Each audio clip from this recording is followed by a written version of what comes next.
It is off-season time, folks, and just days after champs, we are already busier than we've ever been. Just hours after the Glacier free agency announcement, there is now a lot of noise coming out of the London Royal Ravens camp. Specifically, Wuskin tweeted pretty much a link out to his stream. In the tweet, he basically titles out, says, "Full-time content creator by the looks of it." I personally was one who instantly clicked on the stream to find out exactly what this is all about, basically implying that he may no longer be a pro heading into next year, which we all know is not actually the case, but there's a reason behind the frustration.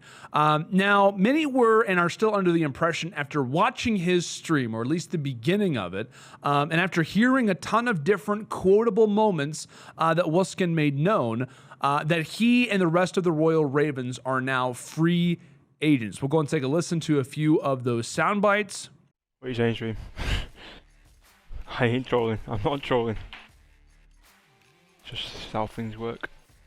I'm definitely not lying. Yeah, listen, this is how you know I'm not lying, alright guys. Look, I had a call at about 3 o'clock my time. I'm gonna show you now. I don't, look, this is the call there.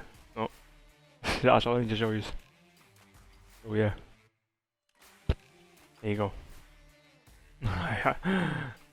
There you go. What was that, Matcha? We're free agents on the 30th.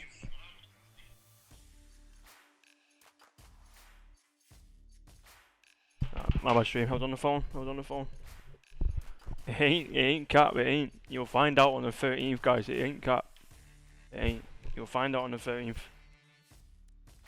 And it ain't just me. That's for sure. So let me provide some content to this, or rather some context to this.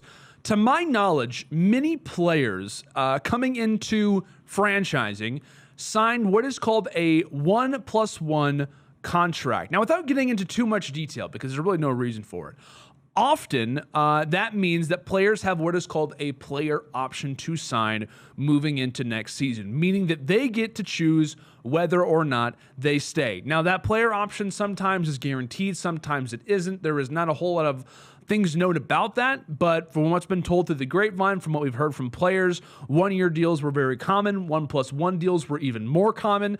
So now knowing what we do, or rather knowing what Wuskin had said, what my takeaway from this is that they signed a 1-year deal coming into Modern Warfare. And what most likely is taking place is that in the renegotiations, there most likely is a decrease in either salary or possibly another avenue.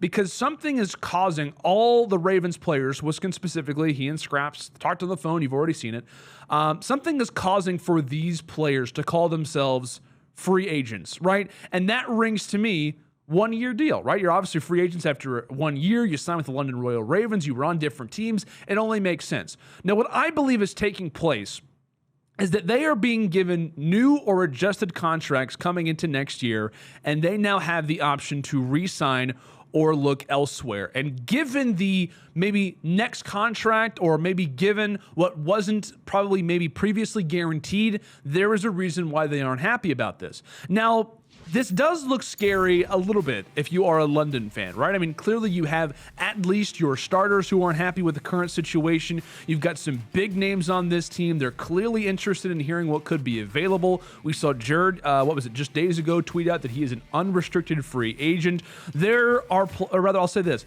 the players are probably off in some ways of a high, right? You're thinking, hey, we just finished top 4 at champs. We pull off something crazy.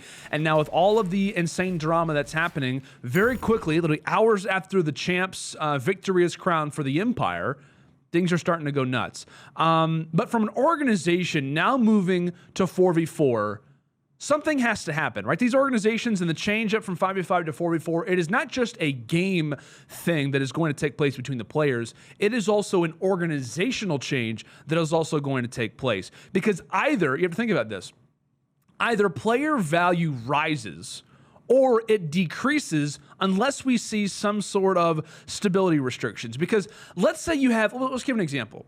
Let's say you have $1 million, right? You previously had 5 starters and 2 subs at the minimum, and some teams even didn't do that. Now, divide that up how you'd like, right? The starters are getting more than the subs, some starters are maybe making more than others, etc. Now, you are at the very least, coming into this year, taking one starter away. So if you were to divide that $1 million that I'm throwing out there amongst 5 players, 5 starters, that would be what? Evenly distributed $200,000. Now, if you divide that among 4 players, that $1 million would then distribute into $250,000, right? You go from one now to the next. So that $50,000 that I'm making up, for this example, but realistically in terms of the cap and how that all affects things, it now adds into this very interesting perspective of how both sides look at this, because there is going to be possibly, in some ways, conflicts that arise between organizations and players. This isn't something that's often talked about. Most players believe, possibly coming into this year, that, hey, you know what? My salary should go up, right? We're talking about that figure that I brought up, that $50,000. So that should be going my way, right? My salary should go up, right? I played well last year. My team placed well last year. We lost a player with 4v4. No worries, right? We're talking about the cap, right? We deserve more, right? That is the way that they're looking at this. My job is now more highly valuable than it was last year because I'm now working more than I was in terms of what was now 4v4 in comparison to 5v5. And from an organization's point of view, you're thinking, hey, we're switching away from 5v5 to 4v4, one less player to not only play, but also to pay. Maybe some players were overpaid last season based on their performance. Now, with less players overall, costs should lower. Again, I'm being very general with that, of course, but to say that this is going to be something that every organization and their players are going through is a fact, right? They're going to have to figure something out. If a majority of players signed a 1-year deal, I know that not all of them did, but there were a lot that, according to rumors, have. A lot of organizations are going to have to try to figure this out. And a lot of organizations that sign players to 2-year deals with the intention of thinking that 5v5 was going to happen this year as well, depending on how the market starts to shift, that throws a lot of things into a very interesting question mark. And with some organizations, it's not going to be easy. And so if you are the London Royal Ravens, right, to end out the season, you have 9 players on your roster. You also have one of the bigger coaching staffs as well. It's not going to be easy to try and cut costs here and there. You're thinking about, for next season, there's a lot of rumors. Last year, the cap was at 10, so you could have 5 players on the starting lineup, 5 players on the bench, so that those teams could scrimmage against each other. Now with 4v4, is the cap still 10? Can you have 6 players on the bench? Is it now going to be 8, so you can have a full starting lineup and a full bench team of 4 players as well? This year, the first year of franchising, was about figuring things out. And now heading into this year, a lot of the things that were figured out are now trying to be translated, and now they're trying to be translated in the midst of a system that is currently being changed up. Now, in terms of what I think happens with London, I think that something does get solved, right? I think the players, for the reason that I mentioned, aren't happy about what they heard coming into next season. But as they learn more, possibly, about what other franchises are doing, they could start to cool down a little bit, right? They're one of the first teams to really make some noise. Maybe there's a reason for that. But I believe that as time goes on, if they were to look at their deals or if they're trying to look at their contracts for next year, they're going to realize that a lot of other organizations, a lot of players are dealing with the same problem. There are a lot of guys who aren't going to be guaranteed next year. One of the Royal Raven starters from last year, from Modern Warfare, is not going to be starting coming into this year. And while I feel like that's not necessarily an issue for guys like Wuskin or Scraps, given their performance this season, I still think that it is an interesting conversation to have. And while it does appear that things could be headed south, I don't think it will end up as bad as it looks, at least for right now. Granted, the publicity is not great. The Ravens camp by no means looks to be in the greatest of shape for right now.